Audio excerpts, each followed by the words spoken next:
السلام عليكم ورحمة الله وبركاته. அஸ்ஸலாமு அலைக்கும் வரஹ்மத்துல்லாஹி பரகாத்துஹு. அன்பான சகோதரருக்கு ஒரு அன்பான வேண்டுகோள். இந்த பயான் சம்மான் கோட் பள்ளியில் ரெக்கார்ட் செய்யப்பட்டதாகும். மேலும் இந்த பயானை www.masjid.com வெப்தளத்திலும் கேட்கக்கூடிய வசதிகளும் உண்டு என்பதை அறிய தருகிறோம். அல்ஹம்துலில்லாஹி ரப்பில் ஆலமீன் வல் ஆகிபத்து லில் முத்தகீன் வலா உத்வான இல்லா அலல் ஸாலிமீன் வஸ்ஸலாத்து வஸ்ஸலாமு அலா ஸய்யிதில் முர்ஸலீன் ஸய்யிதினா வ நபியினா மௌலானா முஹம்மதின் وعلى آله وأصحابه وأتباعه وأهل بيته أجمعين أما بعد فقد قال الله سبحانه وتعالى في القرآن الكريم أعوذ بالله من الشيطان الرجيم بسم الله الرحمن الرحيم ولله على الناس حج البيت من استطاع إليه سبيلا ومن كفر فإن الله غني عن العالمين صدق الله العلي العظيم. அளவற்ற அருளாளனும் நிகரற்ற அன்புடையனுமாகிய அல்லாஹ் சுப்ஹானஹு வ தஆலாவுக்கு அனைத்து புகழும் ஸலாத்தும் ஸலாமும் சத்தியத்தின் தூதர் சன்மார்க்கத்தின் போதகர் எம் நெஞ்சில் நிறைந்த கண்மணி நாயகம் ஸல்லல்லாஹு அலைஹி வஸல்லம் அவர்கள் மீதும் அவர்களது வாழ்க்கை வழிமுறைகளை பின்பற்றி உயரிய நிலைகளை அடைந்த உத்தம சஹாபாக்கள், தாபியீங்கள், தபஅ தாபியீங்கள், நல்லவர்கள் அனைவர்கள் மீதும் உண்டாவதாக என்று வேண்டியதன் பின்னர் அல்லாஹ் சுப்ஹானஹு வ தஆலாவினது அழைப்பை ஏற்று அவனது இல்லத்திலே இஅ்திகாஃப் நியத்தோடு அமர்ந்திருக்கும் அல்லாஹ்வின் நல்லடியார்களே, அருமை சகோதரர்களே, உள்ளும் புறமும் ஒரே விதமாக அல்லாஹ்வை அஞ்சி நடவுங்கள். அவனின் மூலமாக பணிக்கப்பட்ட விடயங்களை வாழ்க்கையில் கடைபிடித்து நடவுங்கள். அவனின் மூலமாக விளக்கப்பட்ட விடயங்களிலிருந்து முற்று முழுதாக தவிர்ந்து விலகி ஒதுங்கி வாழ்ந்து கொள்ளுங்கள் என்று ஆரம்பமாக எனக்கும் அப்பால் உங்களுக்கும் நசீஹத்தும் வசியத்தும் செய்ததன் பின்னர் இந்த உலகத்தில் படைப்புகளில் சிறந்த படைப்பாக மனிதனை தேர்ந்தெடுத்த அல்லாஹ் வேதங்களில் சிறந்த வேதமாக அல் குர்ஆனையும் மாதங்களில் சிறந்த மாதமாக புனித ரமதானுடைய மாதத்தையும் நாட்களில் சிறந்த நாளாக ஜும்மாவுடைய தினத்தையும் நேரங்களில் சிறந்த நேரமாக நடுநிசி வேளை தஹஜ்ஜுடைய நேரத்தையும் அல்லாஹ் தேர்ந்தெடுத்ததை போன்று இந்த உலகத்தில் இருக்கக்கூடிய இடங்களிலும் பள்ளி வாயில்களிலும் முதன்மையானதாக அல்லாஹ் தேர்ந்தெடுத்ததுதான் புனித பைத்துல்லாவாக இருந்து கொண்டிருக்கின்றது. இன்ன அவ்வல பைத்தின் முதிய லின்னாஸ் லல்லதீ பிபக்கத முபாரகம் வ ஹுதன் லில் ஆலமீன். இவ்வுலகில் அல்லாஹுவை வணங்குவதற்காக வேண்டி மனிதர்களுக்கு வைக்கப்பட்ட முதல் வீடு மக்காவில் இருக்கிறது. அது பரக்கத்து செய்யப்பட்டது, அகிலத்தாருக்கு நேர்வழி காட்டக்கூடியது என்று அல்லாஹ் சுப்ஹானஹு வ தஆலா சொல்லுகின்றான். ஒரு மனிதன் உலகத்தில் வல்லரச நாடுகள் என்று கருதப்படக்கூடிய, அது அமெரிக்காவாக இருக்கட்டும், லண்டனாக இருக்கட்டும், கனடாவாக இருக்கட்டும், இந்த நாடுகளில் இருக்கக்கூடிய ஒரு பள்ளி வாசலில் ஒரு நேர தொழுகையை தொழுதால் எந்த நன்மை வழங்கப்படுமோ அதே போன்று இந்த இடங்களில் ஒரு மனிதன் தொழுதால் எந்த நன்மை வழங்கப்படுமோ இதே போன்றுதான் ஒரு சாதாரண கிராமத்தில் அமையப்பட்ட ஒரு பள்ளிவாசலில் தொழுதாலும் அதே நன்மைதான் வழங்கப்படும். இவர் வல்லரச நாடுகளில் இருக்கக்கூடிய பள்ளிவாசலில் தொழுதார் என்று அதிகமான நன்மைகள் வழங்கப்பட போவதும் இல்லை. சாதாரண ஒரு கிராமத்தில் இருக்கக்கூடிய ஒரு பள்ளியில் தொழுதார் என்று இவருக்கு நன்மைகள் குறைக்கப்படுவதும் இல்லை. சரிசமனாகவே நன்மைகள் வழங்கப்படும். ஆனால் அல்லாஹ் சுப்ஹானஹு வ தஆலாவுடைய உயர் இல்லமான பைத்துல்லாவுக்கு அல்லாஹ் வழங்கி இருக்கக்கூடிய சிறப்பு, ஒரு மனிதர் அந்த பைத்துல்லாவில் ஒரு நேர தொழுகையை தொழுதால் 1,00,000 நன்மைகளை வல்ல அல்லாஹ் சுப்ஹானஹு வ தஆலா அவருக்கு வழங்குகின்றான். மேலும் புனித பைத்துல்லாஹ் எத்தகைய சிறப்பு மிக்க இடம் என்று சொன்னால், இந்த உலகத்தை அல்லாஹ் ஆரம்பமாக படைக்க நாடிய பொழுது எந்த இடத்தில் இருந்து ஆரம்பிப்பது என்று அல்லாஹ் முடிவு செய்த ஒரு இடம்தான் பைத்துல்லாவாக இருந்து கொண்டிருக்கின்றது. கண்ணியத்துக்குரிய அல்லாஹ்வின் நல்லடியார்களே, அருமை சகோதரர்களே, எமது இறுதி கடமை ஹஜ்ஜாக இருந்து கொண்டிருக்கிறது. இந்த ஹஜ்ஜுக்கும் பைத்துல்லாவுக்கும் மக்கமா நகரத்துக்கும் நபி இப்ராஹிம் அலைஹிஸ்ஸலாத்து வஸ்ஸலாம் அவர்களுடைய குடும்பத்துடைய தியாகத்துக்கும் இடையிலே பாரிய ஒற்றுமைகள் இருந்து கொண்டிருக்கின்றன. நபி இப்ராஹிம் அலைஹிஸ்ஸலாத்து வஸ்ஸலாம் அவர்களுடைய தியாகம் அது ஒரு சாதாரண ஒரு தியாகம் அல்ல.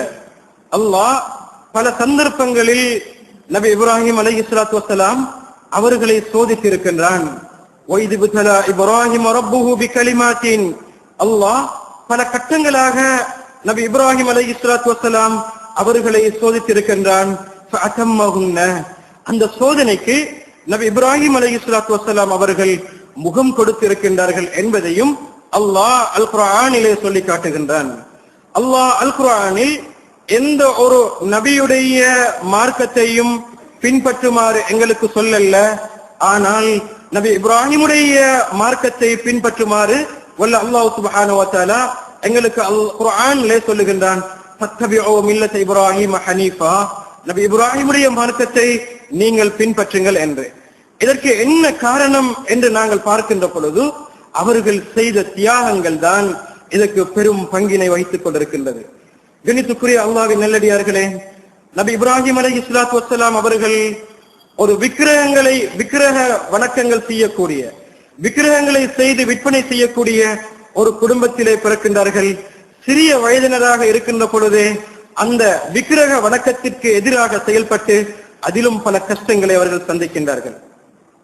வளர்ந்து வருகின்ற சந்தர்ப்பத்தில் நும்ருதுடைய நெருப்பிலே இடப்பட்டு அதிலும் சோதிக்கப்படுகின்றார்கள்.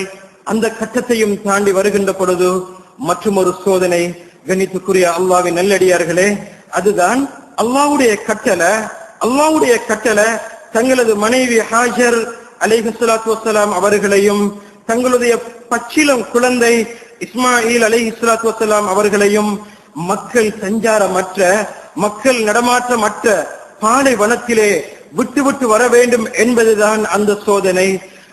இப்ராஹிம் அலைஹிஸ்ஸலாத்து வஸ்ஸலாம் அவர்கள் அந்த அல்லாஹ்வுடைய கட்டளைக்கு அடிபணிய வேண்டும் என்ற நோக்கத்தோடு தங்களது மனைவி ஹாஜர் அலைஹிஸ்ஸலாத்து வஸ்ஸலாம் அவர்களையும் இஸ்மாயில் அலைஹிஸ்ஸலாத்து வஸ்ஸலாம் பச்சிளம் குழந்தை ஆகிய இருவரையும் அழைத்து சென்று மக்கள் நடமாற்றமற்ற மக்கள் சஞ்சாரமற்ற அந்த இடத்திலே தன்னம் தனியாக விட்டு வருகின்ற நேரத்திலே அன்னை ஹாஜர் அலைஹிஸ்ஸலாத்து வஸ்ஸலாம் அவர்கள் கேட்கின்றார்கள், என்னையும் இந்த பச்சிளம் குழந்தையையும் மக்கள் நடமாற்றமற்ற இந்த பாலைவனத்தில தன்னம் தனியா விட்டுட்டு ஒன்னும் பேசாம போறீங்களே என்று கேட்ட நேரத்துல இப்ராஹிம் அலைஹிஸ்ஸலாத்து வஸ்ஸலாம் அவர்கள் ஒன்னும் பேசல. இது அல்லாஹ்வுடைய கட்டளையா? இப்படி தனிமையில எங்களை விட்டுட்டு போறீங்களே, பச்சிளம் குழந்தை என்னோட இருக்குதே, இது அல்லாஹ்வுடைய கட்டளையா என்று கேட்ட நேரத்துல நபி இப்ராஹிம் அலைஹிஸ்ஸலாத்து வஸ்ஸலாம் தன்னுடைய மனைவியையும் பச்சிளம் குழந்தையையும் திரும்பி பார்க்கல. திரும்பி பார்த்தா எங்க அந்த அன்பும், மனைவியுடைய அன்பும், அந்த குழந்தையுடைய அன்பும், அந்த பாசம் அல்லாஹ்வுடைய கட்டளையை மறக்கடித்து விடுமோ என்ற எண்ணத்தில் அவர்கள் தனது மனைவியையும் பச்சிளம் குழந்தையையும் பார்க்கவில்லை. முன்னோக்கி திரும்பியவர்களாக பின்னால் திரும்பி பார்க்காமல் தலையின் மூலமாக சைக்கினை செய்கின்றார்கள் ஆமாம் என்று. கண்ணியத்துக்குரிய அல்லாஹ்வின் நல்லடியார்களே, எப்படிப்பட்ட ஒரு கட்டம்! மக்கள் நடமாற்றமற்ற ஒரு இடம், தனிப்பாலைவனம், மக்கள் சஞ்சாரமற்ற ஒரு இடம், பச்சிளம் குழந்தை தன்னோடு இருக்கக்கூடிய அந்த கட்டத்தில கண்ணியத்துக்குரியவர்களே, அந்த தியாகத்தை அந்த பெண்மணி எப்படி எதிர்கொள்றாங்க என்று சொன்னா, இது அல்லாஹ்வுடைய கட்டளையாக இருந்தால் நிச்சயமாக அல்லாஹ் எங்களுக்கு உதவி செய்வான் என்று. கண்ணியத்துக்குரிய அல்லாஹ்வின் நல்லடியார்களே, இப்ராஹிம் நபிக்கு தன்னுடைய மனைவியுடைய அன்பு, தனது குழந்தையுடைய அன்பு உள்ளத்துல ஆழமாக பதிந்திருந்தது. எந்த அளவுக்கு அழனுமோ அந்த அளவுக்கு அழுதுட்டு யாற்ற தண்ட கஷ்டத்தை முறையிடுறது, யாற்ற தண்ட கஷ்டத்தை சொல்றது, அல்லாஹ் இடத்துல தண்ட கஷ்டத்தை முறையிடுறாங்க. ரப்பனா இன்னி அஸ்கன்து மின் துர்ரியதி பிவாதின் கைர ذي زرع.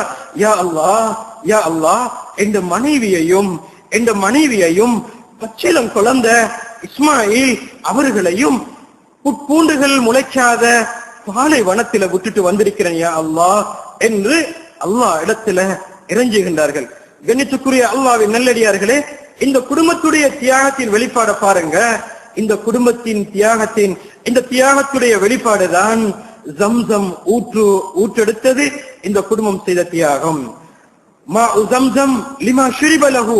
ரசூல் ஸல்லல்லாஹு அலைஹி வஸல்லம் சொன்னார்கள், ஜம்சம் எந்த நோக்கத்துக்காக வேண்டி குடிக்கப்படுகிறதோ அந்த நோக்கம் நிறைவேறும் என்று சொன்னார்களே, அந்த ஜம்சம் ஊற்று உருவாகுவதற்கு காரணம் இந்த குடும்பத்துடைய தியாகம். எப்படிப்பட்ட தியாகம் கண்ணியத்துக்குரியவர்களே! அந்த பச்சிளம் குழந்தை நபி இஸ்மாயில் அலைஹிஸ்ஸலாத்து வஸ்ஸலாம் அவர்கள் பாலைவன வெயில் அந்த சூட்டை தாங்க முடியாம தாகத்தால் பதறுகின்றார்கள். தண்ணீர் இல்ல, அந்த தாயுடைய உள்ளம் அதை ஏற்றுக்கொள்ளதில்ல. தன் கண் முன்னேயே அந்த பச்சிளம் குழந்தை படும் அவஸ்தைய அந்த தாயுடைய உள்ளம் ஏற்றுக்கொள்ளதில்லை. தாயுடைய உள்ளம் துடிக்குது. இப்ப சபாவுக்கும் மருவாவுக்கும் இடையில ஓடி ஓடி யாராவது பிரயாண கூட்டங்கள் வரமாட்டாங்களா, எந்த குழந்தை தாகத்தால தவித்துக் கொண்டிருக்குது என்று அங்கும் இங்கும் ஓடுகின்றார்கள். அந்த தாய் தன் குழந்தை படுகின்ற கஷ்டத்தை பார்த்து சகிக்க முடியாமல் அந்த சபாவுக்கும் மருவாவுக்கும் இடையிலே ஓடி ஓடி பிரயாண கூட்டங்கள் யாரும் வரமாட்டார்களா என்ற ஏக்கத்தோடு தேடி திரிகின்றார்கள். குழந்தை அந்த தாகத்தை தாங்க முடியாமல் அழுது கொண்டே இருக்கிறது. கண்ணியத்துக்குரியவர்களே, சாதாரண உஷ்ணத்தை கூட எங்களால் தாங்க முடியாது என்று சொன்னால் இது ஒரு சாதாரண விஷயம் அல்ல. அந்த பாலைவன சூட்ட அந்த பச்சிளம் குழந்தை எப்படி தாங்கிக் கொள்ளும்? தண்ணீர் தாகம் தவிக்க முடியாம அந்த குழந்தை வீருக்கு அடையுது. அல்லாஹ்க்கு கூட இந்த குழந்தையுடைய அழுகைய அல்லாஹ்க்கு கூட பொருந்திக் கொள்ள முடியல. அல்லாஹ் ஜிப்ரீல் அலைஹிஸ்ஸலாத்து வஸ்ஸலாம் அவர்களை அனுப்பி தன்னுடைய ரெக்கையை அடிக்குமாறு சொல்றான். ஜிப்ரீல் அலைஹிஸ்ஸலாம் அவர்கள் தன்னுடைய ரெக்கையை அடிக்கிறாங்க. அந்த இடத்துல தான் ஜம்சம் ஊற்றெடுக்கின்றது. ஜம்சம் ஊற்றெடுக்கின்றது. அந்த தாயார் ஓடி வந்து பார்க்கின்றார்கள். தன் குழந்தைக்கு பக்கம் ஒரு ஜம்சம் அந்த தண்ணீர் ஊற்றெடுத்து ஓடிக்கொண்டிருக்கிறது. உடனே அவர்கள் அறிந்த பாசையில் ஜம்சம் என்று சொல்லுகின்றார்கள்.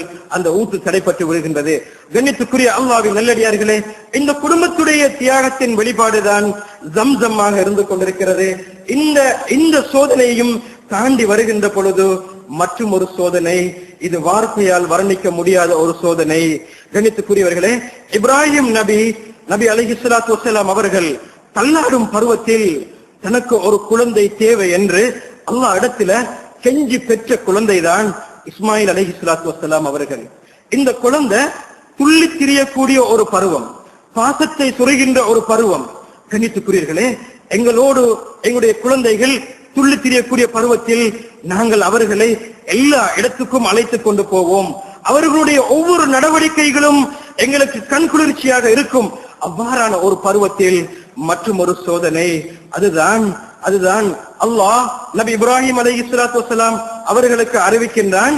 தனது குழந்தையான இஸ்மாயில் அவர்களை தன்னுடைய கரத்தால் அறுத்து பலியிட வேண்டும் என்பதுதான் அந்த கட்டளை.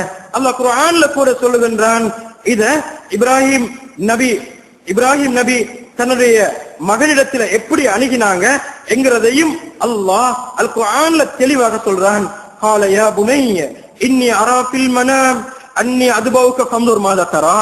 என் அருமை மகனே, கனவின் மூலமாக எனக்கு கட்டளை வந்திருக்கிறது, உங்களை நான் அறுத்து பலியிடணும் என்று. கணித்துக்குரியர்களே, இது சாதாரண ஒரு தியாகம் அல்ல. தான் பெற்ற குழந்தைய தந்த கரத்தாலே அறுக்கிறது என்கிறது இது சாதாரண ஒரு தியாகம் அல்ல. இருந்தாலும் அல்லாஹ்வுடைய கட்டளை, இந்த தியாகத்தை அவர்கள் செய்வதற்கு முன் வருகின்றார்கள். மகனிடத்திலே அனுமதி கேட்கின்றார்கள். மகன் என்ன சொல்லுகின்றார்கள் தெரியுமா? என் அருமை தந்தையே, உங்களுக்கு என்ன விஷயங்கள் என் மூலமாக நிறைவேற்றப்படும் கட்டளையிடப்பட்டிருக்கிறதோ அதை நீங்க என் மூலமாக நிறைவேற்றிக் கொள்ளுங்க, நிச்சயமாக நான் இன்ஷா அல்லாஹ் பொறுமையாக இருப்பேன் தந்தையே என்று சொல்லி இருவரும் அந்த தியாகத்தை செய்ய முன் வந்த பொழுது அல்லாஹ் வானத்திலிருந்து ஒரு பிராணியை இறக்கி அந்த தியாகத்தை கபூல் செய்தான். கணித்துக்குரியவர்களே, இதுதான் நபி இப்ராஹிம் அலைஹிஸ்ஸலாத்து வஸ்ஸலாம் அவர்கள் செய்த ஒரு தியாகம். இது சாதாரண ஒரு தியாகம் அல்ல. இந்த தியாகத்தை மையமாக வைத்து அமைக்கப்பட்ட அனைத்து வணக்கங்களும் தான் நாங்கள் தயாராகி நிறைவேற்றுவதற்காக வேண்டி எதிர்பார்த்து கொண்டிருக்கக்கூடிய ஹஜ்ஜுடைய அமலாக இருந்து கொண்டிருக்கின்றது. ஹஜ்ஜுடைய அமலாக இருந்து கொண்டிருக்கிறது. அந்த காபாவாக இருக்கட்டும், சஃபா மருவாவாக இருக்கட்டும், மினாவாக இருக்கட்டும், இது சாதாரண ஒரு இடம் அல்ல. இது சாதாரணமான ஒரு இடம் அல்ல. இது தியாகங்கள் செய்யப்பட்ட இடம். இந்த இடத்துடைய கண்ணியம் இன்று எங்களுடைய உள்ளத்தில இருந்து நீக்கப்பட்டு விட்டது. கவலைக்குரிய விஷயம். கண்ணியத்துக்குரியவர்களே, எத்தனையோ சகோதரர்கள் அந்த காபாவை வலம் வருகின்ற நேரத்திலே வீணான வார்த்தைகள், ஹேண்ட்போன்களின் மூலமாக உரையாடல்கள். இது அப்படிப்பட்ட ஒரு இடமா? இது எப்படியான தியாகங்கள் செய்யப்பட்ட ஒரு இடம்? கண்ணியத்துக்குரியவர்களே, சஃபா மருவாக்கிடையிலே தொங்கோட்டம் ஓடுற நேரத்துல அந்த தாயுடைய உள்ளத்துடைய உணர்வுகள் எப்படி இருந்திருக்கும். ஆனால் இன்று ஏனோ தானோ சடங்குக்காக வேண்டி நாங்கள் அந்த சஃபா மருவாயில தொங்கோட்டம் ஓடிக்கொண்டிருக்கின்றோம், காபாவை நாங்கள் வலம் வந்து கொண்டிருக்கின்றோம். இது எவ்வளவு கவலைக்குரிய விடயம். கண்ணியத்துக்குரியவர்களே, இவை அனைத்தும் சாதாரணமான இடங்கள் அல்ல. தன்னுடைய உயிரையும் தன் குழந்தையின் உயிரையும் மையமாக வைத்து தியாகங்கள் வளர்க்கப்பட்ட இடம். இன்று அந்த இடத்துடைய கண்ணியங்கள் எங்களுடைய உள்ளத்தில இருந்து நீக்கப்பட்டு விட்டன. இது சாதாரணமான ஒரு இடங்கள், இவைகள் அனைத்தும் சாதாரணமான இடங்கள் அல்ல. ஆகவே இந்த தியாகத்தின் மையம் தான் ஹஜ்ஜாக இருந்து கொண்டிருக்கிறது. ஹஜ் என்று சொன்னால் அல்லாஹ்வுடைய பைத்துல்லாவை நாடி சென்று, எல்லா காலங்களிலும் அல்ல, குறிப்பிட்ட சில காலங்களில் அல்லாஹ்வுடைய பைத்துல்லாவை நாடி சென்று நிறைவேற்றக்கூடிய அமல்தான் ஹஜ்ஜுடைய அமலாக இருந்து கொண்டிருக்கிறது. இதனை தான் அல்லாஹ் சுப்ஹானஹு வ தஆலா குர்ஆனில் அல் ஹஜ்ஜு அஷ்ஹுரும் மஅலூமாத், ஹஜ் நிறைவேற்றுவதற்கு குறிப்பிடப்பட்ட சில மாதங்கள் இருக்கின்றன. அந்த மாதங்களிலே தான் ஹஜ்ஜுக்காக வேண்டி நாங்கள் தயாராகி செல்ல முடியும். எல்லா காலங்களிலும் ஹஜ்ஜை நிறைவேற்ற முடியாது. அதுதான் ஷவ்வாலுடைய மாதம், துல்காதாவுடைய மாதம், துல்ஹிஜ்ஜாவுடைய மாத ஆரம்ப பகுதிகளிலே நாங்கள் ஹஜ்ஜுக்காக வேண்டி புறப்பட முடியும். கண்ணியத்துக்குரியவர்களே, இறுதி கடமையான ஹஜ் வசதியுள்ள அனைவர்கள் மீதும் அது கடமையாக இருந்து கொண்டிருக்கிறது. அல்லாஹ்வுடைய கட்டளை, வலில்லாஹி அலன்னாஸி ஹஜ்ஜுல் பைத் மன் இஸ்ததா இலைஹி சபீலா, யாருக்கு அந்த பைத்துல்லாஹ்வுக்கு சென்று ஹஜ் செய்வதற்கு சக்தி இருக்கிறதோ அனைவர் மீதும் ஹஜ் கடமை என்பதாக அல்லாஹ் சுப்ஹானஹு வ தஆலா அல் குர்ஆனிலே எங்களுக்கு சொல்லி காட்டுகின்றான். நபியுல்லாஹி ஸல்லல்லாஹு அலைஹி வஸல்லம் சொன்னார்கள், மனிதர்களே, அல்லாஹ் உங்களுக்கு ஹஜ்ஜை கடமையாக்கி இருக்கின்றான், நீங்கள் ஹஜ் செய்து கொள்ளுங்கள் என்று. ஒருவருக்கு அந்த ஹஜ்ஜை நிறைவேற்றுவதற்குரிய சகல வசதிகளும் இருக்கிறது, சகல சக்திகளும் இருக்கிறது என்று சொன்னால் அவர் அந்த ஹஜ்ஜை தாமதிக்காமல் அவசரமாக நிறைவேற்றுவது அவருக்கு கடமையாக இருந்து கொண்டிருக்கிறது. நபியுல்லாஹி ஸல்லல்லாஹு அலைஹி வஸல்லம் அவர்கள் சொன்னார்கள், யார் ஹஜ் செய்ய விரும்புகின்றீர்களோ நீங்கள் அவசரமாக அந்த ஹஜ்ஜை நிறைவேற்றிக் கொள்ளுங்கள். காரணம், அடுத்தடுத்து வரக்கூடிய காலங்களில் உங்களுக்கு என்ன நேரும் என்பது யாராலும் சொல்ல முடியாது என்று நபியுல்லாஹி ஸல்லல்லாஹு அலைஹி வஸல்லம் அவர்கள் சொன்னார்கள். கண்ணியத்துக்குரிய அல்லாஹ்வின் நல்லடியார்களே, எத்தனையோ செல்வந்தர்கள் அவர்களால் ஹஜ் செய்ய முடியும், இருந்தாலும் கூட வசதி வாய்ப்புகள் இருந்த நேரத்திலே அவர்கள் ஹஜ்ஜுடைய கடமையை நிறைவேற்றவில்லை. இன்று கவலைக்குரிய விஷயம், ஹஜ்ஜை நிறைவேற்ற முன்பே அவர்களுக்குரிய மரணம் அவர்களை விட்டு வைக்கவில்லை. மரணம் வந்தது. ஹஜ்ஜை நிறைவேற்றாமலேயே எத்தனையோ பேர் மரணித்து விட்டார்கள்.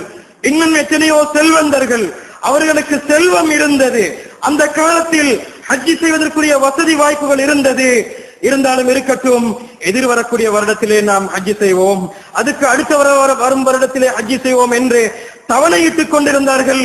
ஆனால் பரிதாபம், இன்று அவர்களிடத்திலே செல்வம் இல்லை, கண்ணீர் வடித்துக் கொண்டிருக்கின்றார்கள். அன்று என்னிடத்திலே செல்வம் இருந்த காலத்தில் நான் ஹஜ் செய்திருக்கலாமே என்று. என்ன பயன், என்ன பிரயோசனம்? கண்ணியத்துக்குரியவர்களே, காலங்கள் கடந்து விட்டன. இன்னும் எத்தனையோ சகோதரர்கள், அவரிடத்திலே வசதி வாய்ப்புகள் இருந்தது, உடல் ஆரோக்கியம் இருந்தது, ஹஜ் செய்வதற்கு சகல சக்திகளும் இருந்தன. ஆனால் அவர்கள் தவணையிட்டுக் கொண்டே இருந்தார்கள். ஆனால் அவர்களை நோய் விட்டு வைக்கவில்லை. இன்று பெட்டிலே படுத்துக் கொண்டு கண்ணீர் வடிக்கின்றார்கள். அல்லாஹ் அந்த பாக்கியத்தை எனக்கு தரவில்லையே, என் உடம்பால் சென்று ஹஜ்ஜை நிறைவேற்றுவதற்கு எனக்கு உடல் ஆரோக்கியம் இல்லையே என்று கண்ணீர் வடித்துக் கொண்டிருக்கின்றார்கள். என்ன பிரயோசனம்?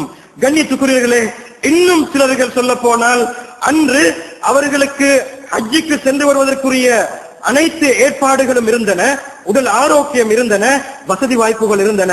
ஆனால் இன்று பொருளாதார நெருக்கடி, விலை உயர்வு என்ற காரணத்தினால் அவர்கள் ஹஜ்ஜி செய்ய முடியவில்லை. நான் சென்ற வருடத்துக்கு முந்தின வருடம் ஹஜ்ஜி செஞ்சிருக்கலாமே என்று கவலைப்படுகின்றார்கள். ஆனால் இன்று அவர்கள் ஹஜ்ஜி செய்ய முடியவில்லை, பொருளாதார நெருக்கடி.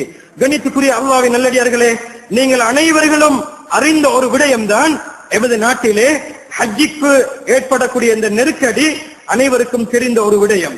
இந்த வருடம் சுமார் 3800 கோட்டாக்கள் மாத்திரம்தான் முகவர்களுக்கு வழங்கப்பட்டிருக்கிறது.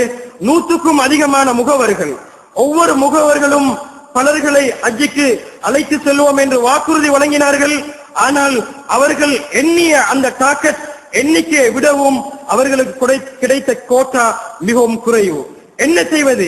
யாரிடத்திலும் முறையிட முடியாது, முகவர்களையும் குறை சொல்ல இயலாது. கண்ணியத்துக்குரியவர்களே, இந்த சோதனை எங்களுக்கு வந்திருக்கிறது என்று சொன்னால், எங்களுக்கு சென்ற வருடங்களில், அதற்கு முந்தைய வருடங்களில், சில வருடங்களுக்கு முன்பதாக அதிகமான சலுகைகளும் வழங்கப்பட்டன. நாங்கள் துஷ்பிரயோகம் செய்து விட்டோம். கண்ணியத்துக்குரிய அல்லாஹ்வின் நல்லடியார்களே, இந்த கட்டத்தில் நாங்கள் பொறுமையை கையாள வேண்டும். நிச்சயமாக அல்லாஹ் எங்களுக்கு அந்த பைத்துல்லாவை சென்று ஹஜ்ஜி செய்வதற்கு அவனுடைய தக்தீரில் எங்களுடைய பெயர் நியமிக்கப்பட்டிருந்தால் நிச்சயமாக அந்த பாக்கியம் எங்களுக்கு கிடைக்கும்.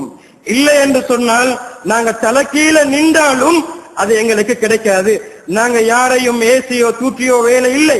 கண்ணியத்துக்குரியவர்களே, அல்லாஹ் இடத்திலே நாங்கள் பிரார்த்திக்க வேண்டும். கண்ணியத்துக்குரிய அல்லாஹ்வின் நல்லடியார்களே, ஹஜ் என்பது ஒரு புனிதமான ஒரு அமல். அதனை இன்று நாங்கள் விரும்பியோ விரும்பாமலோ மாசுபடுத்திக் கொண்டிருக்கின்றோம். ஹஜ்ஜிக்கு செல்லக்கூடிய எங்களுடைய நடவடிக்கைகள் அல்லாஹ்வுடைய கோபத்தை உண்டு பண்ணக்கூடியதாக இருந்து கொண்டிருக்கின்றன. அல்லாஹ்வுடைய உதவிகளை கண்ட அந்த இடம், பல தியாகங்கள் செய்யப்பட்ட இடம், அல் குர்ஆன் அருளப்பட்ட அந்த பூமியில் அல்லாஹ்வுடைய சாபத்தை இட்டு தரக்கூடிய எத்தனையோ விஷயங்களை நாங்க விரும்பியோ விரும்பாமலோ செய்து கொண்டிருக்கின்றோம். கண்ணியத்துக்குரிய அல்லாஹ்வின் நல்லடியார்களே, ஹஜ் என்பது ஒரு புனிதமான ஒரு அமல், தியாகங்கள் செய்யப்பட்ட பூமி, பல தியாகங்களுடைய வெளிப்பாடுதான் ஹஜ்ஜுடைய அமலாக இருந்து கொண்டிருக்கிறது. இந்த ஹஜ்ஜிக்காக வேண்டி நாங்கள் புறப்படுகின்ற நேரத்திலே இதிலும் எங்களிடத்திலே சில பேணுதல்கள் வர வேண்டும். அந்த ஹஜ்ஜிக்காக வேண்டி நாங்கள் செலவழிக்கக்கூடிய பணங்கள் ஹலாலான சம்பாத்தியத்தின் மூலமாக பெறப்பட்டவையாக இருக்க வேண்டும். மற்றவர்களை ஏமாற்றி, மற்றவர்களுக்கு வாக்குமாறு செய்து மற்றவர்களுடைய சொத்துக்களை அபகரித்து, கண்ணியத்துக்குரியவர்களே, மற்றவர்களுக்கு பொய் வாக்குறுதிகளை வழங்கி, மோசமான காசோலைகளை வழங்கி, இப்படி அதிகமான கடன்களை நிறைவேற்றாமல் ஹஜ்ஜி செய்யணும் என்பது இவருக்கு கடமை அல்ல. கண்ணியத்துக்குரியவர்களே, ஹஜ்ஜிக்காக வேண்டி செல்லக்கூடியவர்கள் ஹலாலான சம்பாத்தியத்தின் மூலமாக, உழைத்த பணத்தின் மூலமாகத்தான் அவர்கள் தங்களுடைய ஹஜ்ஜிக்குரிய ஏற்பாடுகளை செய்ய வேண்டும். கண்ணியத்துக்குரிய அல்லாஹ்வின் நல்லடியார்களே, ஹராமான பொருளாதாரத்தின் மூலமாக, சம்பாதித்த பணத்தின் மூலமாக நாங்கள் ஹஜ்ஜிக்காக வேண்டி தயாராகி சென்றால் எங்களுடைய ஹஜ்ஜிலே எந்த ஒரு பிரயோசனத்தையும் நாங்கள் எதிர்பார்க்க முடியாது. இதனைதான் ரசூலுல்லாஹி ஸல்லல்லாஹு அலைஹி வஸல்லம் சொன்னார்கள், அல்லாஹ் சுப்ஹானஹு வ தஆலா பரிசுத்தமானவன், அவன் பரிசுத்தமானதை தவிர வேறு எதனையும் அவன் ஏற்றுக்கொள்ள மாட்டான் என்று சொல்லிவிட்டு, ஒரு பிரயாணி, நீண்ட பிரயாணம் செய்யக்கூடிய ஒரு பிரயாணி, அவருடைய மேனியிலே புழுதிகள் படிந்திருக்கின்றன, தலைவிரி கோலமாக இருந்த நிலைமையில் கையேந்தி யா ரப் யா ரப் என்ற அல்லாஹ்விடத்திலே கெஞ்சி பிரார்த்தனை புரிகின்றார். இவருடைய உணவு ஹராம், இவருடைய குடிப்பானங்கள் ஹராம், இவர் உடுத்திருக்கக்கூடிய ஆடை ஹராம், இவருடைய துஆ எவ்வாறு கபூல் செய்யப்படும் என்று ரசூலுல்லாஹி ஸல்லல்லாஹு அலைஹி வஸல்லம் சொன்னார்கள். கண்ணியத்துக்குரியவர்களே, இதனால் தான் ஹஜ்ஜிக்காக வேண்டி நாங்கள் தயாராகின்ற நேரத்தில் ஹஜ்ஜிக்காக வேண்டி செலவழிக்கக்கூடிய பணங்கள் ஹலாலான சம்பாத்தியத்தின் மூலமாக புறப்பட்டவையாக இருக்க வேண்டும். ஹலாலான சம்பாத்தியத்தின் மூலமாக நாங்கள் ஹஜ்ஜிக்காக வேண்டி தயாராகின்ற நேரத்திலே இஹ்ராம் அணிந்து லப்பைக் அல்லாஹும்ம லப்பைக் என்ற அந்த தல்வியாவை ஓதுகின்ற நேரத்திலே வானத்தில் இருந்து ஒரு வானவர் சொல்லுகின்றார், அல்லாஹ் உங்களுடைய ஹஜ்ஜை ஏற்றுக்கொண்டான், உங்களுடைய அந்த அழைப்பை அல்லாஹ் ஏற்றுக்கொண்டான் என்று அந்த வானவர் அந்த ஹாஜிக்கு பதில் கொடுக்கின்றார். இதற்கு மாற்றமான முறையில் ஹராமான பொருளாதாரத்தின் மூலமாக பொருளூட்டிய ஒரு மனிதர் ஹஜ்ஜிக்காக வேண்டி தயாராகி அவர் செல்லுகின்ற பொழுது அந்த தல்வியாவை கூறுகின்ற பொழுது, லா லப்பைக வலா சஅதைக், உங்களோட லப்பைக்கும் தேவையில்ல, உங்களோட சஅதைக்கும் தேவையில்ல, உங்களோட ஹஜ்ஜி ஏற்றுக்கொள்ளப்பட்ட ஹஜ்ஜாக அங்கீகரிக்கப்பட்ட ஹஜ்ஜாக அது கருதப்பட மாட்டாது என்று அந்த வானவர் அழைப்பு சொல்லுகின்றார். கணித்துக்குரிய அல்லாஹ்வின் நல்லடியார்களே, ஹஜ்ஜிக்காக வேண்டி நாங்கள் செல்லுகின்ற பொழுது எமது பொருளாதாரம் ஹலாலான சம்பாத்தியத்தின் மூலமாக புறப்பட்டவையாகவே இருக்க வேண்டும். ஆகவே வியாபாரிகளாக நாங்கள், வியாபாரம் செய்யக்கூடிய நாங்கள், கொடுக்கல் வாங்க செய்யக்கூடிய நாங்கள் ஹஜ்ஜிக்காக வேண்டி செல்லுகின்ற நேரத்திலே நாங்கள் மற்றவர்களுக்கு காசோலைகளை வழங்கி இருந்தால், கடன் கொடுக்க வேண்டி இருந்தால் அவர்களிடத்திலே உரிய முறையில் அனுமதி பெற்றுதான் நாங்கள் ஹஜ்ஜிக்கு செல்லணும். கணித்துக்குரியவர்களே, நாங்க எங்கட பாட்டுல பொய்யான வாக்குறுதிகளை கொடுத்துட்டு, மோசமான காசோலைகளை கொடுத்துட்டு, ஏமாற்ற நோக்கத்துல கொடுத்துட்டு அந்த காபாவுக்கு முன்ன இருந்து யா அல்லாஹ் யா அல்லாஹ்னு நாங்க எவ்வளவுதான் கெஞ்சினாலும் இந்த மனுஷன் இங்க இருந்து பதுவா செய்வாரு. இவரை பாருங்க பொய்யான செக்குகளை, ரிட்டர்ன் ஆகக்கூடிய செக்குகளை தந்துட்டு இவர் அல்லாஹ்வுடைய பாதையில காபாவுக்கு முன்னால இருந்து பிரார்த்திக்கின்றாரு, யா அல்லாஹ் என்று சொல்லி இவர் எங்களுக்காக வேண்டி பதுவா செய்வார் என்று சொன்னா அந்த பதுவா ஏற்றுக்கொள்ளப்படும். ஆகவே நாங்க ஹஜ்ஜிக்கு செல்லக்கூடிய நாங்க எங்களுடைய பிரச்சனைகளை நாங்க முடிச்சிட்டு தான் ஹஜ்ஜிக்கு செல்லணும். பெருமைக்காக வேண்டி புகழுக்காக வேண்டி ஹஜ்ஜி செய்ய வேண்டிய அவசியம் கிடையாது. அல்லாஹ்வுக்காக வேண்டி நாங்க ஹஜ்ஜிக்காக வேண்டி வெளிக்கிடணும். இப்படி போற நேரத்துல நாங்க எங்களோட கொடுக்கல் வாங்கல் விஷயத்தை சீராக்கிட்டு அவங்கள்ட்ட அனுமதி பெற்றுட்டு தான் நாங்க ஹஜ்ஜிக்காக வேண்டி வெளிக்கிடணும். கண்ணியத்துக்குரிய அல்லாஹ்வின் நல்லடியார்களே, இன்னும் ஒரு விஷயம் எங்களுக்கு தெரியும், எங்க நாட்டுல கிடைக்கப்பட்ட கோட்டா மிகவும் குறைய. அடிக்கடி ஹஜ்ஜிக்கு போகக்கூடிய சகோதரர்கள் இந்த கட்டத்துல ஒரு சின்ன ஒரு தியாகம், அதாவது எங்களுக்கு கடமையான ஹஜ் வாழ்க்கையில ஒரு முறைதான். நபியுல்லாஹி ஸல்லல்லாஹு அலைஹி வஸல்லம் அவர்கள் ஒரு ஹஜ்ஜையும் 4 உம்ராக்களையும் மாத்திரம்தான் செய்திருக்கின்றார்கள். எங்கட கடமையான ஹஜ்ஜை நாங்க செஞ்சிட்டோமா? கணித்துக்குரியவர்களே, நாங்க அடிக்கடி ஹஜ்ஜிக்கு போகணும் என்ற அவசியம் எங்களுக்கு கிடையாது. வாழ்க்கையில ஒரு தடவை தான் ஹஜ்ஜி கடமை. நாங்க என்னன்னு சொன்னா பெருமைக்காக வேண்டி ஒவ்வொரு வருஷமும் எங்கட புள்ள குட்டியெல்லாம் கூட்டிட்டு, சிறுவர்கள் எல்லாம் கூட்டிட்டு ஒவ்வொரு வருஷமும் நாங்க ஹஜ்ஜிக்கு போறது. கண்ணியத்துக்குரியவர்களே, அந்த இடத்துக்கு போக கூடாதுன்னு சொல்லல. ஒரு 5 வருஷத்துக்கு ஒரு 6 வருஷத்துக்கு இடையில நாங்க தவணை போட்டுட்டோம்னு சொன்னா அது எங்களுக்கு சிறப்பா இருக்கும். நாங்க எங்களோட குடும்பங்களை ஒருவருக்கு 4 லட்சம் 5 லட்சம் சொல்லி நாங்க செலவழிக்கிறோமே, அதை விட தேவை எங்க சமூகத்துல எத்தனை இருக்கு தெரியுமா? கண்ணியத்துக்குரியவர்களே, வெளியே போக தேவையில்லை. எங்களோட குடும்பத்துல எத்தனை தேவைகள் இருக்குது, எவ்வளவு லட்சங்களை நாங்க வருஷம் ஹஜ்ஜிக்காக வேண்டி செலவழிக்கிறோம். கடமையான ஹஜ்ஜி முடிஞ்சா நாங்க 7 சொன்ன உம்ராக்களை செய்யறது, ஒரு 5-6 வருஷத்துக்கு ஒருக்கா ஒரு ஹஜ்ஜை நாங்க நிறைவேற்றது. இப்படி நாங்க போறதால பாவம் கஷ்டப்பட்டு சேகரித்து செல்லக்கூடிய அந்த மக்களுக்கு கூட சந்தர்ப்பங்கள் நழுவி போய் விடுகின்றன. ஆகவே இப்படி ஹஜ்ஜி செய்யணும்னு தேவையில்லை.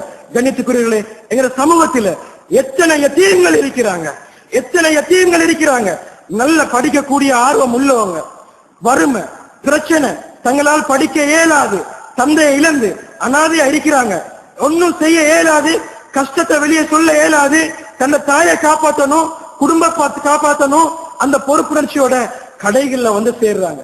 ஆனா படிக்கிறதுக்கு ஆர்வம் இருக்குது, இவங்களை படிக்கிறதுக்கு செலவழிக்கிறதுக்கு யாரும் இல்லை. எவ்வளவு தேவைகள் இருக்கு எங்கட குடும்பத்துல.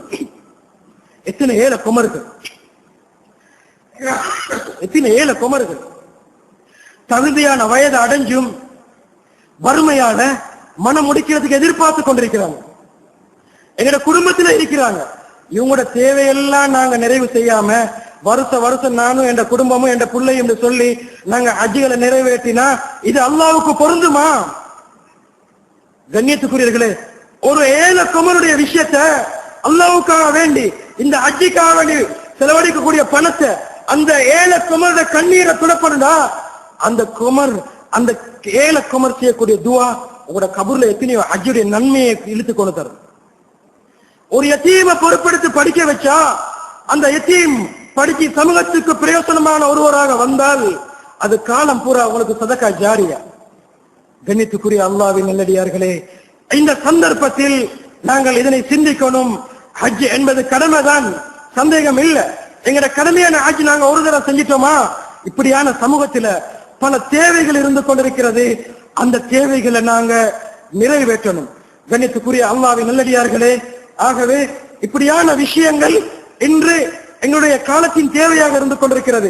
வளமையாக ஹஜ்ஜுக்கு செல்லக்கூடிய நாங்கள் சென்று கொண்டே இருந்தால் எத்தனையோ ஏழைகள் கஷ்டப்பட்டு சிரமப்பட்டு 1 ரூபா 2 ரூபாண்டு சேகரிச்சு கஷ்டப்பட்டு தங்களுக்கு ஹஜ்ஜி கடமை இல்லை என்று தெரிஞ்சும் அந்த காபாவை ஒரு தரமாவது கண்ணால பார்க்கணுமே, எல்லாரும் அந்த காபாவுடைய சிறப்பை பத்தி போய் வந்து சொல்றாங்களே, அந்த காபாவுடைய சிறப்பை நானும் பார்க்கணுமே என்று காலம் பூரா அழுது அழுது கண்ணீர் வடிச்சு கஷ்டப்பட்டு சல்லிகளை சேர்த்து தயாராகின்ற நேரத்தில் அவங்களுக்கு தடை போயேலாது. கண்ணியத்துக்குரிய எவ்வளவு பெரிய கவலைக்குரிய விஷயம். எங்களுக்கு இருக்கக்கூடிய ஆசை அந்த ஏழைகளுக்கும் இருக்காதா? கண்ணியத்துக்குரிய அல்லாஹ்வின் நல்லடியார்களே, இந்த கட்டத்துல இந்த விஷயங்களை நாங்க விட்டு கொடுக்கணும். பல தடவைகள் ஹஜ்ஜி செஞ்சவங்க அல்லாஹ்வுக்காக வேண்டி நாங்க முதல் தடவையாக ஹஜ்ஜி செய்வதற்காக வேண்டி செல்லக்கூடியவங்களுக்கு விட்டு கொடுக்கிறது, இது ஒரு பெரிய ஒரு விஷயமாக இருந்து கொண்டிருக்கிறது. கண்ணியத்துக்குரிய அல்லாஹ்வின் நல்லடியார்களே, ஹஜ் என்பது ஒரு சாதாரண ஒரு அமல் அல்ல, ஒரு சாதாரண ஒரு அமல் அல்ல. கண்ணியத்துக்குரியவர்களே, நபியுல்லாஹி ஸல்லல்லாஹு அலைஹி வஸல்லம் சொன்னார்கள், ஹஜ்ஜுல் மப்ரூர், ஏற்றுக்கொள்ளப்பட்ட ஹஜ்ஜுக்குரிய கூலி அது சுவர்க்கம் என்று நபியுல்லாஹி ஸல்லல்லாஹு அலைஹி வஸல்லம் அவர்கள் சொன்னார்கள். ஆகவே எங்களுடைய ஹஜ்ஜுல் மப்ரூராக ஆக வேண்டும் என்று சொன்னால் எங்களுடைய நடவடிக்கைகளையும் நாங்க எங்களுடைய செயல்பாடுகளையும் நாங்க பேணுதலாக பக்குவமாக ஆக்கிக் கொள்ள வேண்டும். கண்ணியத்துக்குரியவர்களே, ஹஜ்ஜிக்காக வேண்டி செல்லக்கூடிய நாங்க எங்களுடைய நாவுகளை நாங்க வீண் வார்த்தைகளை பேசுறதுல இருந்து நாங்க பாதுகாத்துக் கொள்ளணும். எத்தனையோ பேர் ஹஜ்ஜிக்கு சென்றா மினாவுல சண்டை, முஸ்தலிஃபாவுல சண்டை, ரூம்ல அதாவது முகவர்கள் ஒழுங்கான ரூம் கொடுக்கலன்னு சண்டை, இப்படி எல்லா விஷயத்தையும் அந்த இடத்துல பொறுமையை இழந்து எந்த வார்த்தைகளை உபயோகிக்க கூடாதோ அந்த வார்த்தைகளை உபயோகிச்சுட்டு முடிஞ்சதுக்கு பிறகு நாட்டுக்கு வரக்கூடிய நேரத்துல விமான நிலையத்துல வச்சு சாமான்களை போடுறதுலையும் சண்டை. கண்ணியத்துக்குரியவர்களே, எல்லா அமலையும் செஞ்சுட்டு ஏர்போர்ட்ல தன்னுடைய அனைத்து அமலையும் பாத்திலாக்கிட்டு வெறும் கையோட வந்து சேர்ந்தோம். இதுதான் உண்மை. கண்ணியத்துக்குரியவர்களே, இதுக்கு வேற நாங்க ஹஜ்ஜிக்கு போயிட்டோம் வந்துட்டோம்னு சொல்லி பெருமை அடிக்கிறதுல எந்த ஒரு பிரயோசனமும் இல்லை. ஹஜ்ஜிக்கு போகக்கூடிய நாங்க முறையான ஒழுக்கங்களை ஆரம்பத்துல நாங்க படிச்சு கொள்ளணும். கண்ணியத்துக்குரிய அல்லாஹ்வின் நல்லடியார்களே, முறைக்கட்ட முறையில அந்த புனித இடங்களை நடந்துட்டு வந்துட்டு நாங்க ஹாஜிகள் சொல்றதுல எந்த ஒரு அர்த்தமும் இல்லை. எத்தனை விஷயங்களை எங்களை கண்கூடாக நாங்க பார்த்து கொண்டிருக்கிறோம். கண்ணியத்துக்குரியவர்களே, ஹஜ்ஜிக்கு போகக்கூடிய நாங்க இது ஒரு பெரும் பாக்கியமா கருதணும். அல்லாஹ் எனக்கு இந்த பாக்கியத்தை தந்திருக்கிறானே, அந்த மண்ணை மிதிக்கக்கூடிய பாக்கியம் எனக்கு அல்லாஹ் தந்திருக்கிறானே, இது சாதாரண ஒரு மண் அல்ல, எனது உயிரிலும் மேலான கண்மணி ரசூலுல்லாஹி ஸல்லல்லாஹு அலைஹி வஸல்லம் அவர்கள் பிறந்த மண் அல்லவா, அல் குர்ஆன் அருளப்பட்ட மண் அல்லவா, அல்லாஹ்வுடைய உதவிகள் வழங்கப்பட்ட மண் அல்லவா, நபிமாருடைய கால்பாதங்கள் பட்ட மண் அல்லவா. இந்த மண்ணை மிதிப்பதற்கு அல்லாஹ் என்னை தேர்ந்தெடுத்திருக்கிறானே, நான் தகுதியற்றவன். ஆகவே அல்லாஹ்வுக்கு நன்றி உணர்வோடு எங்களுடைய ஒவ்வொரு செயல்பாடுகளையும் நாங்கள் அமைத்துக் கொள்ள வேண்டும். முக்கியமாக எங்களுடைய நாவுகளை நாங்கள் பேணி பாதுகாத்துக் கொள்ள வேண்டும். கண்ணியத்துக்குரியவர்களே, அதே போன்று ஹஜ்ஜிக்காக போகக்கூடிய நாங்கள் விட்டு கொடுப்போடு சகிப்பு தன்மையோடு நாங்கள் நடந்து கொள்ள வேண்டும். எல்லா விஷயங்களையும் நானும் எனது சுயநலம் என்னுடைய விஷயத்தில மாத்திரம்தான் நான் முன்னடிச்சுக் கொள்றது. கண்ணியத்துக்குரியவர்களே, இப்படி இல்லாம மற்ற சகோதரருக்கு ஹிதுமத் செய்யணும், விட்டு கொடுக்கணும். இது ஒரு சிறந்த ஒரு சந்தர்ப்பம். இந்த இடத்துல என்னுடைய உள்ளத்துல இறக்கத்தன்மை வரல என்று சொன்னா அது வேற எந்த இடத்திலையும் எனக்கு அந்த தன்மை வராது என்ற எண்ணத்தை எங்களுடைய உள்ளத்துல நிறுத்தி விட்டு கொடுப்போடு சகிப்பு தன்மையோடு நாங்க நடந்து கொள்ளணும். கண்ணியத்துக்குரியவர்களே, இப்படி நாங்க ஒரு தன்மையோட எங்களுடைய அங்க அவயங்களை பாதுகாத்து நாவ பாதுகாத்து முறையா நாங்க ஹஜ்ஜி செஞ்சாதான் அது கபூலியத். இல்லைன்னு சொன்னா இப்படி நாங்க ஆயிரக்கணக்கான ஹஜ்ஜை செஞ்சாலும் அல்லாஹ் பாதுகாக்கணும், எது கபூலியத் என்று எங்களுக்கு தெரியாது. ஆகவே இதனாலதான் ஹஜ் என்கிறது, ஹாஜிகள் என்கிறது அல்லாஹ்வுடைய தூது கோஷ்டியினர். கண்ணியத்துக்குரியவர்களே, ஆகவே அவர்கள் கேட்கக்கூடிய துஆவை அல்லாஹ் கபூல் பண்றான், அல்லாஹ் ஏற்றுக்கொள்கின்றான். ஆகவே எங்களுடைய துஆக்கள் அதிகமான பணங்களை செலவழிச்சு தியாகங்களை செஞ்சு நாங்க போகக்கூடிய நேரத்துல எங்களுடைய ஹஜ்ஜ நாங்க முறையா செய்யலன்னு சொன்னா அது எந்த பிரயோசனமும் இல்லை. எங்களுடைய ஹஜ் மபரூரா ஆகணும்னு சொன்னா அதுக்கு முறைதான் எங்களுடைய நடவடிக்கைகள், எங்களுடைய செயல்பாடுகள்ல நாங்க மாற்றங்களை உண்டு பண்ணி நாங்க அந்த பேணுதலான முறையில அந்த மண்ணில் நாங்க நடந்து கொள்ளணும். கண்ணியத்துக்குரிய அல்லாஹ்வின் நல்லடியார்களே, அல்லாஹ் சுப்ஹானஹு வ தஆலா அந்த ஹஜ்ஜுடைய ஒவ்வொரு வணக்கத்துக்கும் பல கூலிகளை எங்களுக்கு தந்து கொண்டிருக்கிறான். நாங்க அந்த பைத்துல்லாஹ்வை தவாப் செய்யறோமா, இதுக்கு அல்லாஹ் தரக்கூடிய கூலியை பாருங்க. ஒரு அடிமையை உரிமையிட்ட நன்மையை அல்லாஹ் தருகின்றான். ஹஜ்ருல் அஸ்வதை நாங்க முத்தமிடுறோமா, இதுக்கு அல்லாஹ் தரக்கூடிய வெகுமதியை பாருங்க. கணித்துக்கிறீர்களே, யாரெல்லாம் அந்த ஹஜ்ருல் அஸ்வதை முத்தமிடுறாங்களோ சைக்கிரை செய்யறாங்களோ இவர்களுக்கு அந்த ஹஜ்ருல் அஸ்வத் கியாமத்து நாளையில சாட்சி சொல்லும். இந்த மனிதர் எனக்கு தொட்டார், சைக்கிரை செஞ்சார் என்று அவருக்கு சாட்சி சொல்லும். கண்ணியத்துக்குரிய அல்லாஹ்வின் நல்லடியார்களே, நாங்க சை செய்யற நேரத்துல கண்ணியத்துக்குரிய இதுவும் அந்த சஃபா மருவா கிடையில சை செய்யற நேரத்துல கூட இந்த கட்டத்துல இதுவும் ஒரு தியாகம் செய்யப்பட்ட இடம். அந்த அம்மையார் அங்கும் எங்கும் தனது குழந்தைக்கு தண்ணீர் தேடி ஓடி தவிச்ச அந்த இடத்துல கூட இது கூட அல்லாஹ்வுடைய திக்ர நிலைநாட்டக்கூடிய இடம். இந்த இடத்துல கூட அல்லாஹ்வுடைய சிந்தனைகளோட நாங்க அல்லாஹ் தரக்கூடிய வெகுமதிகளை எதிர்பார்த்து நாங்க ஆதரவை வச்சு அமல்களை செய்ய வேண்டும். கண்ணியத்துக்குரிய அல்லாஹ்வின் நல்லடியார்களே, இவ்வாறான ஒரு தியாகங்கள் கலக்கப்பட்ட ஒரு அமல் தான் ஹஜ்ஜுடைய அமலாக இருந்து கொண்டிருக்கிறது. அந்த காலம் எங்களை நெருங்கி கொண்டு வருகிறது. ஹஜ்ஜிக்காக வேண்டி நாங்கள் தயாராகி கொண்டிருக்கின்றோம். தயாராகக்கூடிய நாங்கள் இப்படியான விஷயங்களை எங்களோட வாழ்க்கையில திருப்பங்களை உண்டு பண்ணி புனிதர்களாக சென்று ஹஜ்ஜை நிறைவேற்றி வர வேண்டும் என்ற எண்ணத்தை எங்களுடைய உள்ளத்துல நாங்க ஆழமாக பதிச்சு கொள்ள வேண்டும். கண்ணியத்துக்குரிய அல்லாஹ்வின் நல்லடியார்களே, இறுதி கடமையான ஹஜ் எங்களுக்கு என்னத்தை வலியுறுத்துது என்று சொன்னால், இது எங்களோட இறுதி பயணம் மரணத்தை நினைவூட்டக்கூடியதாகத்தான் இருக்கிறது. நாங்க ஆரம்பமாக வெள்ள துணியால இஹ்ராம் அணிகிறோமே, இப்ப நாங்க சிந்திக்கணும், இப்படிதான் நான் மௌத்தாவினா எனக்கு கஃன் அணிவிக்கப்படும் என்று ஒரு எண்ணத்தை எங்களோட உள்ளத்துல நாங்க நிறுத்திக் கொள்ளணும். நாங்க வீட்டை விட்டு வெளியேற நேரத்துல எங்களுடைய மனைவி எங்களுடைய குழந்தைகள் எல்லாம் பதறி அழுகுறாங்களே, அந்த வெள்ள உடுப்போட கண்டா ஒரு விதமான கவலை. இந்த கவலையால என்னுடைய மனைவி, என் குழந்தை, என் உறவினர்கள் எல்லாம் கதறி அழுகுறாங்களே, இப்ப நான் யோசிக்கணும், எனக்கு ஒரு மௌத் இருக்குது. நான் மௌத்தாவி என்ன சந்துக்குள்ள வச்சு சுமந்து செல்லுகிற நேரத்துல என்ற மனைவியும் குழந்தையும் பிள்ளைகளும் இப்படிதான் கவலைப்படுவாங்க என்கிறத நாங்க விளங்கிக் கொள்ளணும். கண்ணியத்துக்குரிய அல்லாஹ்வின் நல்லடியார்களே, தவாப் செய்கிற நேரத்துல, பைத்துல்லாஹ்வை தவாப் செய்கிற நேரத்துல நாங்க பல பேருக்கு பொஸ்ஸாக இருக்கலாம், அல்லது எங்களுடைய நெற்றியில வேர்வையை சிந்தி இருக்காது.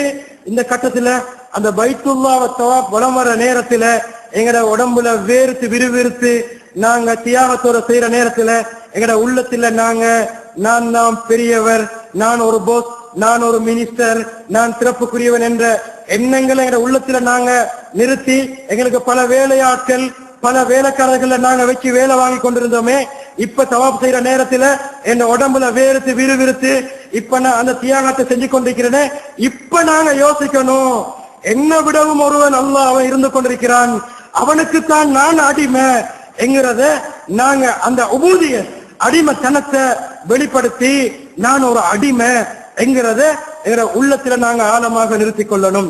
சை செய்யற நேரத்துல சஃபா மருவாக்கில தொங்கோட்டம் ஒரு நேரத்துல இப்படிதான் நாளைக்கு கியாமத்து நாளையில என் மனைவி இடத்துல ஒரு நன்மையை கேட்டு ஓடுவேன், என் புள்ள இடத்துல நன்மையை கேட்டு ஓடுவேன் என்ற எண்ணத்தோட சஃபா மருவாக்கில நாங்க தொங்கோட்டம் ஓடுறது. இப்படியான ஒரு மறுமையுடைய சிந்தனை, இறுதி மௌத்துடைய சிந்தனை, இதனை எங்களுக்கு தெளிவுபடுத்தக்கூடியதுதான் ஹஜ்ஜுடைய அமலாக இருந்து கொண்டிருக்கிறது. நாங்க அரஃபாவுல இருக்கிற நேரத்துல எல்லாரும் இஹ்ராத்தை அணிஞ்சு அந்த மைதானத்தில் இருக்கிற நேரத்துல எங்கட உள்ளத்துல வரணும், மஹ்ஷர் மைதானம் இப்படிதான் இருக்கும், எல்லாரும் எழுதப்பட்டு இருப்பாங்க என்ற எண்ணங்களை எங்களுடைய உள்ளத்துல நாங்க நிறுத்தி இப்படியான விஷயங்கள்ல நாங்க அமல செய்வோம் என்று சொன்னா நிச்சயமாக எங்கட அமலுக்குரிய கபூலியத் ஹஜ்ஜுல் மப்ரூர் ஏற்றுக்கொள்ளப்பட்ட ஹஜ்ஜாக அது அங்கீகரிக்கப்பட்ட ஹஜ்ஜாக ஆகும் என்பதில் எந்த சந்தேகமும் கிடையாது. ஆகவே கண்ணியத்துக்குரிய அல்லாஹ்வின் நல்லடியார்களே, திரும்ப திரும்ப ஒரு முக்கியமான 2 விஷயங்களை நான் சொல்றேன். கண்ணியத்துக்குரிய அல்லாஹ்வின் நல்லடியார்களே, அந்த கஅபத்துல்லா இருக்குது, இது கண்ணியமான ஒரு இடம். இது சை செய்யக்கூடிய சஃபா மர்வா இருக்குது, இதுவும் கண்ணியமான ஒரு இடம். மினா, இந்த பூமி மொத்தத்துல மக்கமா நகரம், அந்த ஹரத்துடைய எல்லை இருக்குது, இது அனைத்தும் புனிதமான இடங்களாகவே இருந்து கொண்டிருக்கிறன. கண்ணியத்துக்குரியவர்களே, இந்த தவாஃபுடைய நேரத்துல கவலைக்குரிய விஷயம், எங்களது நாட்டை சேர்ந்தவங்களையும் எத்தனை பேர் பெரியோரு முசீபத், இந்த ஹேண்ட் போனை எடுத்துட்டு அந்த காபா பக்கத்துல இருக்குது, இவர் ஹேண்ட் போன்ல பேசி பேசி அந்த காபாவை தவாஃப் செய்யறது. அல்லாஹ்வுடைய சிந்தனை வருமா? அல்லாஹ்வுடைய சிந்தனை வருமா? எப்படிப்பட்ட இடம் அது, எப்படிப்பட்ட இடம் அது? அந்த அம்மையார் தன்னோட குழந்தைய அந்த இடத்துல வச்சுட்டு தானே தண்ணி தேடி அலைஞ்ச நேரத்துல அல்லாஹ் தண்ணீரை கொடுத்து ஜம்சம் ஊற்ற கொடுத்து உதவி செஞ்ச இடம் தான் அந்த இடம். கண்ணியத்துக்குரியவர்களே, அந்த இடத்துல கூட எங்கட உள்ளத்துல அச்சம் வரல என்று சொன்னா எந்த இடத்துல எங்களுக்கு அல்லாஹ்வுடைய அச்சம் வரும்? கண்ணியத்துக்குரிய அல்லாஹ்வின் நல்லடியார்களே, இந்த விஷயத்துல நாங்க தவிர்த்து கொள்ளணும். பல நாட்டை சேர்ந்தவங்க வந்து பேசுறாங்க, அவங்க பேசுறாங்க, இவங்க பேசுறாங்க, நாங்க காரணங்களை சொல்லாம நான் எப்படி என்ற வாழ்க்கையில பேணுதல உருவாக்கி கொள்றது? கண்ணியத்துக்குரியவர்களே, இந்த இடத்துடைய கண்ணியத்துக்கு நாங்க முரணாக நடப்போம் என்று சொன்னா அல்லாஹ் பாதுகாக்கணும். இனிமேலும் அந்த பாக்கியங்கள் அல்லாஹ் என்ற வாழ்க்கையில தரமாட்டான். ஆகவே புனிதமான இடங்கள், அந்த சை செய்யக்கூடிய இடங்கள்லையும் கூட அல்லாஹ்வுடைய திக்ரோட துஆக்களோட நாங்க அமல்களை செய்யறது. மினாவுடைய பள்ளத்தாக்கு, இப்ராஹிம் அலைஹிஸ்ஸலாத்து வஸ்ஸலாம் அவர்கள் தனது மகனை அறுத்து பலியிட முன் வந்த அந்த இடம், தியாகங்கள் செய்யப்பட்ட இடம். அந்த இடத்துல கூட மினாவுல கூடாரத்தில் இருக்கிற நேரத்துல கூட கண்ணியத்துக்குரியவர்களே, அந்த ஒரு சங்கடமான ஒரு இடம் தான். முகவர்களும் தங்களுக்கு முடியுமான உதவிகளை செய்யறாங்க. மாறு செய்யக்கூடிய முகவர்களை பத்தி நான் சொல்லல. கண்ணியத்துக்குரியவர்களே, ஹஜ் என்பது சிறிய லாபம் ஒன்று வச்சு செய்யக்கூடிய ஒரு முகவர் நிலையங்கள் அனைத்தும் சிறிய சிறிய லாபங்களை வச்சுதான் செய்யறாங்க. லாபம் இல்லைன்னு சொன்னா அவங்க யாருமே அந்த வேலையை செய்ய மாட்டாங்க. இருந்தாலும் இது பொய்யான வாக்குறுதிகளை வழங்கி மக்களுக்கு மாறு செய்யக்கூடிய முகவர்களை பத்தி நான் சொல்லல. கணித்துக்குரியர்களே, தியாகத்தோட மக்களுக்கு ஹிதுமத் செய்யணும் நோக்கத்துல செய்யக்கூடிய முகவர்களும் எங்கள்ல இருக்கிறாங்க.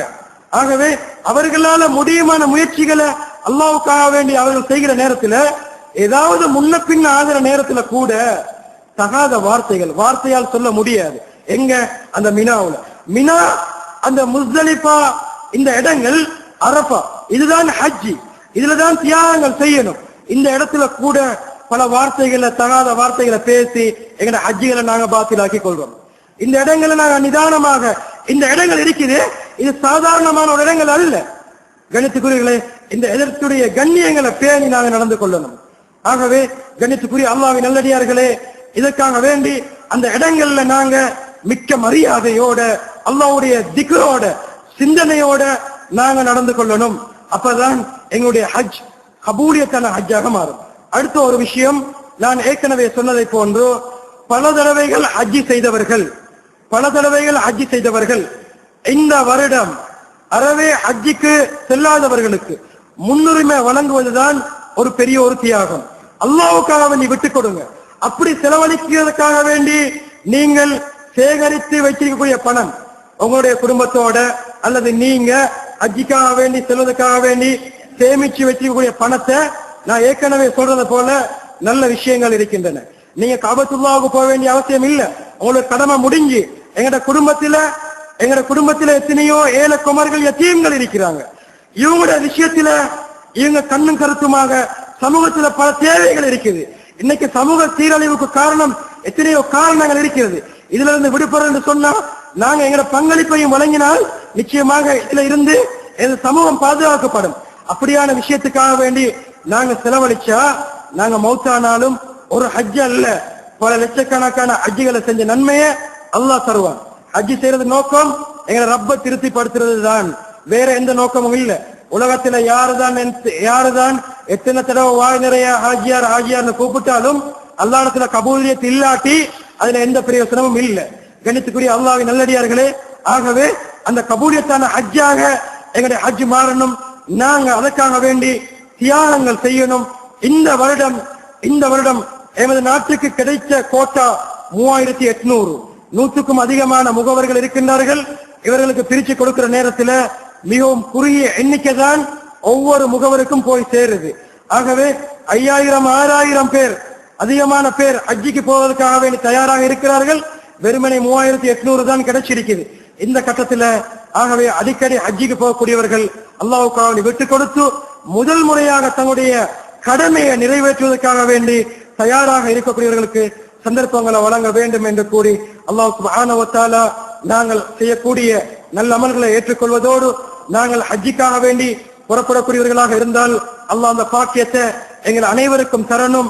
ஹஜ்ஜிக்காக வேண்டி நியத்து வைச்சு அல்லாஹ் சுப்ஹானஹு வ தஆலா அந்த பாக்கியத்தை எங்கள் அனைவருக்கும் தருவதற்கு அல்லாஹ் தனது தௌஃபீக்க எங்கள் அனைவருக்கும் தந்தருவானாக. யா அல்லாஹ் எங்களுடைய பாவங்களை மன்னித்தருள்வாயாக. நாங்கள் அறிந்தும் அறியாமல் செய்த தவறுகளையும் குற்றங்களையும் மன்னித்தருள்வாயாக. யா அல்லாஹ் உன்னுடைய பைத்துல்லாவை ஹஜ் செய்யக்கூடிய பாக்கியங்களை எங்களுக்கு தந்தருள்வாயாக. ஹஜ்ஜுகள் உம்ராக்கள் என்று சென்று வரக்கூடிய பாக்கியங்களை எங்களுக்கு தந்தருள்வாயாக. யாரெல்லாம் எங்க நாட்டில் இருந்து ஹஜ்ஜிக்காக வேண்டி செல்வதற்காக வேண்டி தயாராக இருக்கின்றார்களோ அவருடைய எண்ணங்களை நீ ஏற்று ஹஜ்ஜிக்கு செல்வதற்குரிய பாக்கியங்களை சந்தர்ப்பங்களை அவர்களுக்கு ஏற்படுத்தி கொடுப்பாயாக. யா அல்லாஹ் நீ இரக்கமுள்ள ரப்பு. யா அல்லாஹ் நாங்கள் பாவம் செய்தவர்கள் ரஹ்மானே. யா அல்லாஹ் உனக்கு நல்ல அமல்களை செஞ்சு உன்னை நெருங்கி உன்னுடைய பொருத்தத்தோட எங்களுடைய அமல்களை நாங்கள் செஞ்சு உன்னை வந்து சந்திப்பதற்கு உன்னை மேலான தௌஃபீக்குகளை எங்கள் அனைவருக்கும் தந்தருள்வாயாக. வாஹிரு தஅவானா அல்ஹம்துலில்லாஹி ரப்பில் ஆலமீன். அஸ்ஸலாமு அலைக்கும் வரஹ்மத்துல்லாஹி பரகாத்துஹு. அன்பான சகோதரருக்கு ஒரு அன்பான வேண்டுகோள். இந்த பயான் சம்மான் கோட் பள்ளியில் ரெக்கார்ட் செய்யப்பட்டதாகும். மேலும் இந்த பயானை www.masjid.com வெப்தளத்திலும் கேட்கக்கூடிய வசதிகளும் உண்டு என்பதை அறிய தருகிறோம்.